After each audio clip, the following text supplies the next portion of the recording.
विश्व जब एक नए साल में प्रवेश कर गया है, तब 20 जनवरी के बाद का डर भी मुंह बाए खड़ा है। ये डर किसी प्राकृतिक आपदा का नहीं, बल्कि अमेरिका की कमान एक ऐसे शख्स के हाथ में जाने का है जो अपने खास विचारों के लिए जाना जाता है। इस डर की पुष्टि एक सर्वे में होती है, जिसमें ज्यादातर लोग ये मानते हैं कि नवंबर 2016 में ट्रंप की जीत के बाद दुनिया में फांसीवाद का डर बढ़ा है। तो क्या 20 जनवरी के बाद दुनिया बदल जाएगी? क्या विश्व जंग के मुहाने पर खड़ा होगा? क्या अमेरिका में विश्व युद्ध जैसी स्थिति की पटकथा लिखी जाएगी? क्या रूस और अमेरिका विश्व को एक युद्ध में झोंक देंगे, या फिर अमेरिका अपनी अति उत्साह और अपनी चौधराहट को और पुख्ता करने के लिए किसी मुल्क पर हमला कर देगा? ऐसी तमाम आशंकाएं आज विश्व के सामने हैं।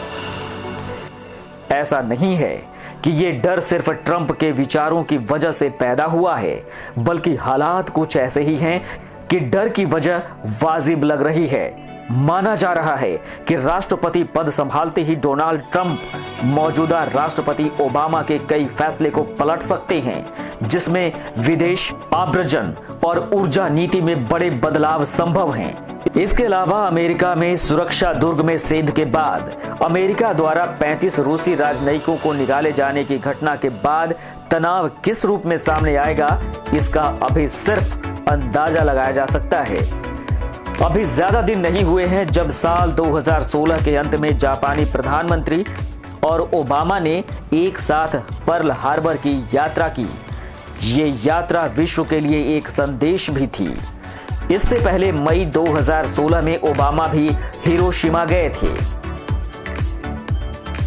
और परमाणु हमले में मारे गए लोगों के प्रति शोक प्रकट किया था।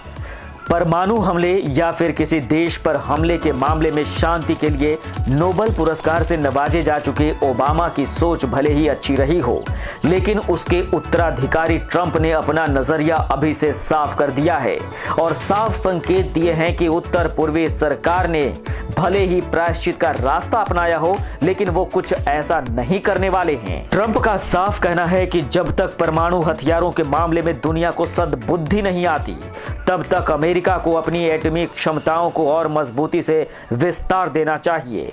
जाहिर है ट्रंप शांति की बात नहीं कर रहे।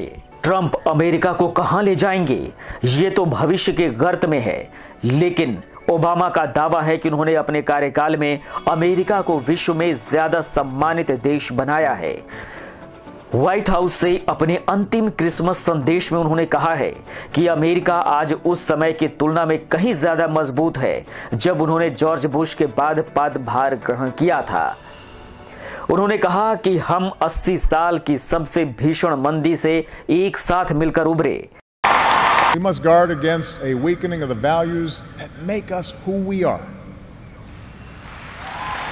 And that's why for the past 8 years, I've worked to put the fight against terrorism on a firmer legal footing. That's why we've ended torture, worked to close Gitmo, reformed our laws governing surveillance to protect privacy and civil liberties. That's why I reject discrimination against Muslim Americans who are just as patriotic as we are. वहीं Trump का कहना है कि उनके पद संभालने के बाद स्थितियां बेहतर होंगी।